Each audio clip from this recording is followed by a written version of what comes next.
அனைவருக்கும் வணக்கம். PGTRB mathematics exam material test batch series போயிட்டுருக்கு. ஃபுல் செட் மெட்டீரியல் ப்ரொவைட் பண்ணுறேன். ஸோ வேணுன்றவங்க test batch study material MCQs கேட்டு வாங்கிக்கலாம். ஸோ இந்த நம்பருக்கு நீங்கள் காண்டாக்ட் பண்ணுங்கள். புக் பண்ணுறதுக்கான டீட்டெயில்ஸ் உங்களுக்கு நான் ஷேர் பண்ணுறேன். ஸோ ஒன்ஸ் புக் பண்ணிட்டீங்கன்னா உங்கள் அட்ரஸ்க்கு மெட்டீரியல் கொரியர் போட்டுருவேன். ஸோ இந்த வீடியோவில் பார்த்தீங்க அப்படின்னா லாஸ்ட் சண்டே டெஸ்ட் ஆப்ரேஸ் சர்ச்சோடைய எம்சிக்யூஸ் பார்க்க போகிறோம். ஸோ இதெல்லாம் பார்த்தீங்கன்னா ஒரு இம்பார்ட்டன்ட் எம்சிக்யூ கலெக்ஷன்ஸாக புக் பை புக்காக கொஷின்ஸ் ரெடி பண்ணியிருக்கேன். ஸோ டாக்கா அந்த ஆத்தர்லேருந்து ஒரு சில கொஷின்ஸ் இருக்கும். ஸோ அதுக்கப்புறம் பிரேம்குமார் குப்தா அதை பேஸ் பண்ணி ஒரு சில எம்சிக்யூஸ்லாம் எடுத்திருக்கேன். இது நிறைய எம்சிக்யூஸ் கலெக்ஷன்ஸ் வந்து டிஃப்ரெண்ட் டைப்பில் உங்களுக்கு வந்து கொடுத்துட்டு வந்துட்டுருக்கேன். ஸோ எம்சிக்யூ கலெக்ஷன்ஸே பார்த்தீங்க அப்படின்னா ஒரு 15,000 ப்ராப்ளம் ரெடியாக இருக்குது. ஸோ ஆல்ரெடி நான் நோட்டிஃபை பண்ணியிருந்தேன். 15,000 ப்ராப்ளம் எம்சிக்யூஸ் வந்து அவைலபிளாக இருக்குது. ஸோ இமீடியட்டாக வாங்கி படிங்கன்னு சொல்லியிருந்தேன். ஸோ புக் பண்ணுறவங்களுக்கு கொரியர் போட்டுக்கிட்டே இருக்கேன். ஸோ இது வரைக்கும் புக் பண்ணாமல் நீங்கள் ஜஸ்ட் வீடியோ மட்டும் பார்த்துட்ருக்கீங்க அப்படின்னா இமீடியட்டாக அந்த கொஷின் கலெக்ஷன்ஸ் வாங்கி படிங்க. ஃபுல் செட்டு மெட்டீரியலுமே அவைலபிளாக இருக்குது. ஸோ ஃபுல் செட்டு மெட்டீரியல் பார்த்தீங்கன்னா உங்களுக்கு 10 சாப்டருக்கான எம்சிக்யூஸ் வித் ப்ரீவியஸ் இயர் சொல்யூஷனோட வந்துடும். ஓகே.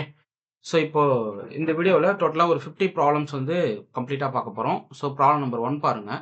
இது எல்லாமே டைரக்ட் ஸ்டேட்மெண்ட்டு, அப்புறம் ஒரு சில ப்ராப்ளம்ஸ் பேஸ் பண்ணி கேட்டிருப்பேன். ஸோ இன்னைக்கு அடுத்த சண்டே அதாவது டுமாரோ பார்த்தீங்க அப்படின்னா உங்களுக்கு வந்து question collections test batch series சொல்லியிருந்தேன். அது ரெடி ஆயிடுச்சு. ஸோ இது வரைக்கும் டெஸ்ட் பேட்ச் சீரிஸில் ரிஜிஸ்டர் பண்ணாதவங்க ரிஜிஸ்டர் பண்ணிக்கிங்க. ஸோ ஃபஸ்ட் ப்ராப்ளம் பார்ப்போம். The feasible region of LPP program always நாவா இருக்குன்னு சொல்லி கேட்குறாங்க. ஸோ ஒரு லீனியர் ப்ரோக்ராமிங் ப்ராப்ளம் பொறுத்த அளவுக்கு ஃபீஸபிள் ரீஜன் வந்து ஆல்வேஸ் உங்களுக்கு வந்து ஒரு கான்வெக்ஸ் செட்டாக இருக்கும். அதில் பவுண்டட் ரீஜனாக இருந்தால் ஆப்டிமல் சொல்யூஷன் கிடைக்கும். அன்பவுண்டட் ரீஜனாக இருந்தால் நான் ஆப்டிமல் சொல்யூஷன்ஸ் எக்ஸிஸ்ட் ஆகும். ஸோ இப்போ feasible region of the LPP வந்து ஆல்வேஸ் நமக்கு நாவா இருக்கும், ஒரு கான்வெக்ஸ் செட்டாக இருக்கும். ஓகே. ஸோ ரொம்ப முக்கியமான கீ பாயிண்ட்டு நோட் பண்ணிக்கிங்க. ப்ரீவியஸ் இயர் டிஆர்பியில் நிறைய டைம் இது ரிப்பீட்டடாக கேட்டிருக்காங்க. அடுத்து a basic feasible solution of the LPP corresponding to நான் சொல்லி கேட்குறாங்க. Extremum point of the feasible region. So ஒரு பேசிக் ஃபீஸபிள் சொல்யூஷனோட எல்பிபி எங்கே கிடைக்கும் அப்படின்னா இந்த ஃபீஸபிள் ரீஜனுடைய எக்ஸ்ட்ரீம் பாயிண்ட்ஸ், அதாவது பவுண்டரி பாயிண்ட்ஸில் எக்ஸிஸ்ட் ஆகுன்றத சொல்கிறோம். ஓகே. அடுத்து the dual of the dual primal problem is நான் சொல்லி கேட்குறாங்க ஈக்குவல் டு ப்ரைமலாக இருக்கும். ஓகே. ஸோ இது பார்த்தீங்கன்னா ஒரு டியாலிட்டி தியரம். டியாலிட்டி தியரத்தை பேஸ் பண்ணி கேட்குற கொஸ்டின் இது ரொம்ப முக்கியம். Fundamental theorem of duality. So dual of the dual problem is nothing but primal. அடுத்து in a maximization LPP if all entries in the Cj minus Zj rows are non-positive, அதாவது less than 0 less than or equal to 0 non-positiveனா values வந்து positive values எடுக்காதுன்னு அர்த்தம். அப்போது then the solution is நான் சொல்லி கேட்குறாங்க optimal solution has been reached. அந்த எல்பிபி டேபிள் போடுவீங்க இல்லையா, சிம்ப்ளெக்ஸ் டேபிளில் போட்டு வரும்போது அந்த CJ minus ZJ value calculate பண்ணுறச்ச அதனோட வேல்யூ வந்து less than or equal to 0 இருக்குது அப்படின்னா அந்த சர்டைன் எல்பிபி வந்து உங்களுக்கு ஆப்டிமாலிட்டியை ரீச் பண்ணிடுது அப்படின்னு அர்த்தம். ஸோ அதனுடைய நான் பேசிக் வேரியபிள்ஸு ஃபைனல் சொல்யூஷன்ஸில் நீங்கள் எடுத்துக்கலாம். ஓகே. அடுத்து if the objective function is parallel to the constraint boundary containing the optimal points then the multiple optimal solution exist ஆகும். ஸோ இது அப்ஜெக்டிவ் ஃபங்க்ஷன் வந்து parallel to the constraint இருக்குது. அதாவது ஃபார் எக்ஸாம்பிள் இப்போது உங்களுடைய objective function max z equal to நான் சொல்கிறேன் 2x + 3y ஃபார்மேட்டில் இருக்குது. சப்ஜெக்ட் டு த கன்ஸ்ட்ரெயின்ட் கொடுத்துட்டு 4x + 6y கொடுத்துட்டாங்க, which is less than or equal to some 7 கொடுத்துட்டாங்கன்னு வச்சுக்கோங்க. ஓகே. ஸோ இந்த கேஸில் x, y வந்து greater than or equal to 0 இருக்கும்போது உங்களுக்கு வந்து ஒரு மல்டிபிள் ஆப்டிமல் சொல்யூஷன் கிடைக்குமா, யூனிக் ஆப்டிமல் சொல்யூஷன் கிடைக்குமான்னு உங்களை கொஷின் பண்ணுறாங்கன்னு வச்சுக்கோங்க. ஸோ இதில் பார்த்தீங்க அப்படின்னா உங்களுக்கு நல்லாவே தெரியும். இந்த கன்ஸ்ட்ரெயின்ஸ் எடுத்துக்கிட்டிங்க அப்படின்னா 2 × 2x + 3y இருக்கும். இது எக்ஸாக்டாக மேக்ஸிமைஸ் அப்ஜெக்டிவ் ஃபங்க்ஷன். அப்போ இதோட மேக்ஸிமம் பவுண்டு 7ன்றதால இப்போ 40 மேக்ஸிமம் வேல்யூ ஆகிடும். ஏன்னா இந்த ரேஞ்சாக உங்களுக்கு என்னது 7க்கு அப்பர் பவுண்டே 7, அப்போ 14 வந்துடுது. அப்போது இந்த ரீஜனில் 2x + 3yன்றது ஒரு ஸ்ட்ரைட் லைன் இல்லைங்களா, அதில் பார்த்தீங்கன்னா இன்ஃபினிட்லி மெனி கண்டிஷன்ஸ் வந்து இது சாட்டிஸ்ஃபை பண்ணுதுன்னு அர்த்தம். ஓகே. அதனால தான் இது multiple optimal solution. Parallel to the constrains. Parallel என்ன அர்த்தம், ஏதோ ஒரு ஸ்கேலார் மல்டிபிளாக இருக்கும். ஸோ உங்களுடைய கன்ஸ்ட்ரெயின்ஸ் வந்து அப்ஜெக்டிவ் ஃபங்க்ஷனுக்கு ஸ்கேலார் மல்டிபிளாக இருக்கும் அப்படின்னா அது வந்து பேரலல் டு த கன்ஸ்ட்ரெயின்ஸ் நம்ம அசியூம் பண்ணுவோம். அந்த கேஸில் உங்களுக்கு வந்து மல்டிபிள் ஆப்டிமல் சொல்யூஷன்ஸ் எக்ஸிஸ்ட் ஆகும். புரியுதுங்களா? இதெல்லாம் நான் ஷார்ட்கட் போட்டு வீடியோ நிறைய போட்டிருக்கேன், வீடியோ பிளேலிஸ்ட்டில் இருக்குது பாருங்கள். இந்த transportation problem the initial basic feasible solution can be obtained by என்னன்னு சொல்லி கேட்குறாங்க. ஸோ டிரான்ஸ்போர்ட்டேஷன் ப்ராப்ளம் எடுத்த அளவுக்கு உங்களுக்கு initial basic feasible north west corner ரூலில் நம்ம ஃபைன் பண்ணுவோம். ஓகே. ஸோ பார்த்தீங்கன்னா ஆப்ஷன் சி கரெக்டு. அடுத்து இந்த சிம்ப்ளெக்ஸும் ஹங்கேரியன் மெத்தட் அண்டு கிராமரி அந்த மெத்தட் எதுக்கு யூஸ் பண்ணுவோன்றதை கமெண்ட் பண்ணுங்கள். The method which generally gives the better initial transportation solutions then the northwest corner rule is நான் சொல்லி கேட்குறாங்க வாஜர்ஸ் அப்ராக்சிமேஷன் மெத்தட்னு சொல்லுவோம். ஸோ பார்த்தீங்கன்னா இதுவும் ரொம்ப முக்கியமான கொஷினுங்க, நோட் பண்ணுங்க. இது எல்லாமே வந்து ஒரு தியரி பார்ட் கொஷின் கலெக்ஷன்ஸ். கண்டிப்பாக உங்களுக்கு கேட்க சான்சஸ் இருக்குது. மிஸ் பண்ணிடாம நோட் போட்டு எழுதுங்க. ஒவ்வொரு கிளாஸுமே நான் கொடுக்குறத வந்து நோட் போட்டு எழுதுங்க. கிளாஸோட டைட்டிலே நான் கொடுத்துருவேன். அந்த தம்ப்லைன் ஓப்பன் பண்ணும்போதே அது operation research, mechanics, statics, OR அப்படின்னு நான் நிறைய கொடுத்துட்டே வருவேன். ஸோ சாப்டர் வைஸ் கிளாஸஸ் கொடுத்து நாங்கள் யூடியூப் பிளேலிஸ்ட் போட்டுட்டே வரோம். அதையும் நீங்கள் ஃபாலோ பண்ணிக்கிங்க. டெஸ்ட் பேட்ச் எம்சிக்யூஸ் வாங்கி படிங்க. ஃபுல் செட் மெட்டீரியல் ரொம்ப ஒர்த்தாக இருக்கும். ஸோ யாருமே கொடுக்க முடியாத அளவுக்கு நாங்கள் கொஷின் கலெக்ஷன் சரி, ஸ்டடி மெட்டீரியல் சரி பக்காவாக ப்ரிப்பேர் பண்ணியிருக்கேன். அந்த புக்லெட்ஸ் வாங்கி படிங்க. எக்ஸாம் நோட்டிஃபிகேஷன் கூடிய விரைவில் உங்களுக்கு வந்து ரிவைஸ்டு ஆனுவல் பிளானர் போட்டு கண்டிப்பாக கொடுத்துருவாங்க. ஸோ அந்த நோட்டிஃபிகேஷன் வர்றதுக்கு முன்னாடி சப்ஜெக்ட்குள்ளே கொஞ்சம் ஃபெமிலியராக எல்லாத்துக்குமே தெரிஞ்சு வச்சுக்கிட்டு அப்புறம் அதுக்கப்புறம் வர சிலபஸ் நீங்கள் ஃபோக்கஸ் பண்ணி படிக்கிறது ரொம்ப நல்லது. ஓகே, அடுத்து and assignment problem is special case of நான் சொல்லி கேட்குறாங்க. Transportation model. Okay, assignment problem is nothing but special case of transportation model. அடுத்து the value of the game with the saddle point is equal to minimax equal to max value. So value of the game எப்போ exist ஆகும்? Row minimum column maximum கண்டுபிடிச்சி minimax maximum கண்டுபிடிச்சி ரெண்டுமே ஈக்குவலாக இருக்கும்போது so game value வந்து ஈக்குவலாக வரும். அப்போ சேடல் பாயிண்ட் எக்ஸிஸ்ட் ஆகிடும். அடுத்து இன் சிபிஎம், அதாவது பெட் சிபிஎம், அந்த சிபிஎம் ப்ராசஸில் வந்து பார்த்தீங்க அப்படின்னா PERT algorithm the activities having the zero float are called என்னன்னு சொல்லி கேட்குறாங்க. Critical activities. So float values வந்து உங்களுக்கு ஜீரோவாக இருக்குது அப்படின்னா such a value is called such a CPM is called critical activities ன்னு சொல்லுவோம். Okay, next the critical path is in a network is the path having ன்னு சொல்லி கேட்குறாங்க. ஸோ மேக்ஸிமம் டியூரேஷனா மினிமம் டியூரேஷனா ஜீரோ டியூரேஷனான்னு சொல்லி கேட்குறாங்க. ஸோ இது கிரிட்டிக்கல் பாத் இந்த network is always ஆக மேக்ஸிமம் டியூரேஷன்.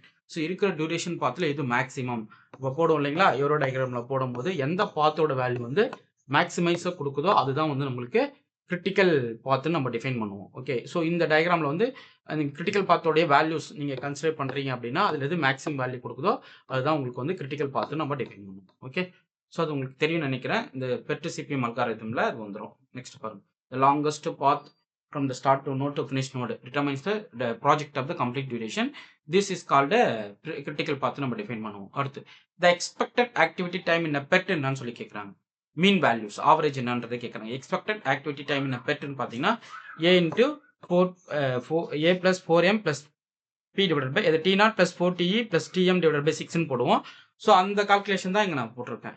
ஓகே, ஸோ பாருங்க, ஏன்றது ஆப்டிமிஸ்டிக் டைமு, எம் வந்து most likely time, B pessimistic time. Okay, variance of an activity time is PERT என்னன்னு சொல்லி கேட்குறாங்க. ஸோ இது இப்போ வந்து பார்த்தது ஆவரேஜ் வேல்யூஸ் கணக்கு. இப்போ வேரியன்ஸ் கேட்குறாங்க. B minus A divide by 6 அந்த ஹோல் ஸ்கொயர். ஸோ பார்த்தீங்கன்னா ஆப்ஷன் சி கரெக்ட். அடுத்து பாருங்க, இந்த யூஏக்யூ மாடல் அசியூம்ஸ் என்னன்னு சொல்லி கேட்குறாங்க. கான்ஸ்டன்ட் டிமாண்ட் ரேட்டா, ரேண்டம் டிமாண்டா, வேரியபிள் டிமாண்டா, செஷனல் டிமாண்டான்னு கேட்குறாங்க. கான்ஸ்டன்ட் டிமாண்ட் ரேட்டுன்னு எக்கனாமிக் ஆர்டர் குவான்டிட்டியில் பார்த்தீங்கன்னா உங்களுக்கு வந்து அந்த டிமாண்ட்ஸ் எதை அசியூம் பண்ணுறதுனா கான்ஸ்டன்ட் டிமாண்ட் ரேட்டை அசியூம் பண்ணுது. அடுத்து the reorder level is generally determined by என்னன்னு சொல்லி கேட்குறாங்க. So lead time and demand. Okay, so பார்த்தீங்கன்னா ஆப்ஷன் சி கரெக்டு. அடுத்து வந்து பார்த்தீங்க அப்படின்னா இந்த MO including system L equal to lambda by mu minus lambda. இது என்ன ஆக்சுவலாக சொல்லுது? ஆவரேஜ் நம்பர் ஆஃப் கஸ்டமர் இந்த சிஸ்டத்தை மென்ஷன் பண்ணுது. ஓகே, இன் எம்ஓ கியூயிங் சிஸ்டத்தில் வந்து L equal lambda by mu minus lambda வந்து ஆவரேஜ் நம்பர் ஆஃப் கஸ்டமர் இந்த சிஸ்டம் அந்த ஃபார்முலாவை அது வந்து கோட் பண்ணுது. நெக்ஸ்ட் பாருங்க, the condition for necessary that for the stable M11 queuing system வந்து எப்போ ஸ்டேபிளாக இருக்கும் அப்படின்றதுக்கான நெசசரி கண்டிஷன் என்ன அப்படின்னா ரோ பை லேம்டா, அதாவது ரோட வேல்யூ லேம்டா பை மியூ வந்து லெசன் 1 இருக்கணும். அப்போ லேம்டா பை மியூ லெசனாக இருந்தால் லேம்டா ஆல்வேஸ் லெசன் மியூவாக இருக்கணும். ஸோ பார்த்தீங்கன்னா ஆப்ஷன் சி கரெக்ட். அடுத்து என்ன ரீப்ளேஸ்மெண்ட் மாடல், அந்த replacement generally required the because of என்னன்னு சொல்லி கேட்குறாங்க. ஸோ இது வந்து டெட்டேஷன் வித் டைம்னு சொல்லி சொல்கிறோம். ஸோ பார்த்தீங்கன்னா ஆப்ஷன் சி இதுக்கு கரெக்ட். அடுத்து பாருங்க, இந்த Modi method is use to find என்னன்னு சொல்லி கேட்குறாங்க. டெஸ்டிங் ஆப்டிமாலிட்டி இன் த டிரான்ஸ்போர்ட்டேஷன் ப்ராப்ளம். ஸோ பார்த்தீங்கன்னா ஆப்ஷன் சி கரெக்ட். இதெல்லாமே புக் பேக் கொஷின்ஸு, அப்புறம் மல்டிபிள் சாய்ஸ் கொஷின் கேட்டிருப்பாங்க, எக்ஸசைஸ் கொஷின் கேட்டிருப்பாங்க, தியரி பார்ட் கொஷின்லாம் இதில் உள்ள இருக்கும். If a transportation problem as M source and N destination இந்த டோட்டல் நம்பர் ஆஃப் கன்ஸ்டன்ட்ஸ் என்னன்னு சொல்லி கேட்குறாங்க. m + n-1. ஓகே, ஸோ அடுத்து பாருங்க, த graphical method for solving LPP applicable when the number of decision variables என்னன்னு சொல்லி கேட்குறாங்க. ஸோ இது வந்து நம்பர் ஆஃப் டெசிஷன் வேரியபிள் வந்து 2. கிராஃபிக்கல் மெத்தடில் வந்து கன்ஸ்டன்ட்ஸோடைய வேரியபிள்ஸோடைய ஃபார்மேட் எவ்வளோ இருக்கும்? 2 தான் இருக்கும். ஸோ அதில் தான் நம்ம கிராஃப் போட முடியும். ஸோ அதனால் இது 2 வேரியபிளுக்கு நம்ம கிராஃபிக்கல் மெத்தடை சால்வ் பண்ணணும். அடுத்து in a maximization LPP if an artificial variable remains positive in the final simplex table obtained by the big M method, okay, then the problem is infeasible. So அந்த problem என்னவா இருக்கும்? ஒரு infeasible இருக்கும். Okay, பாருங்க, artificial variable are introduced to only the obtain initial basic feasible solution. If any artificial variable remains positive, if the final solution, the original constraints cannot be satisfied simultaneously, hence the LPP is infeasible. Okay, so இதில் பார்த்தீங்க அப்படின்னா இந்த become மெத்தடை பொறுத்தளவுக்கு நீங்கள் artificial வேரியபிளில் remain பாசிட்டிவாகவே போயிட்டு இருக்கு அப்படின்னா அது வந்து ப்ராப்ளம் வந்து இன்ஃபீசிபிள் சொல்யூஷனை ரீச் பண்ணதுன்னு அர்த்தம். அடுத்து the shadow price in LPP program associate with என்னன்னு சொல்லி கேட்குறாங்க. Dual variable. ஓகே, ரொம்ப முக்கியமானதுங்க. ஸ்லாக் அப்புறம் சர்ப்ளஸ் வேரியபிள் எதை மீன் பண்ணும் அப்படின்றத கமெண்ட் பண்ணுங்க. The number of basic variables in simplex tables is equal to சொல்லி கேட்குறாங்க. நம்பர் ஆஃப் கன்ஸ்ட்ரெயின்ஸ்க்கு ஈக்குவலாக இருக்கும். ஓகே, ஸோ அடுத்து பாருங்க, இதெல்லாம் பாருங்க உங்களுக்கு லைன் பை லைன் கொஷின்ஸ் சூப்பராக உங்களுக்கு அரேஞ்ச் பண்ணி கொடுத்துட்டு வரேன். இது போல கொஷின் கலெக்ஷன்ஸ் 15,000 கொஷின் இருக்கு. சொல்யூஷனோட போட்டிருப்பேன், ப்ராப்ளம் சால்விங்லாம் சொல்யூஷனோட கொடுத்துருப்பேன். ஸோ அந்த கொஷின்ஸ் கலெக்ஷன்ஸ் வாங்கி படிங்க. In a transportation problem, if a total supply is not equal to total demand, then the problem is converted into the balanced one by adding என்னன்னு சொல்லி கேட்குறாங்க, dummy row or dummy column. So பார்த்தீங்கன்னா option D correct. Okay, next பாருங்க.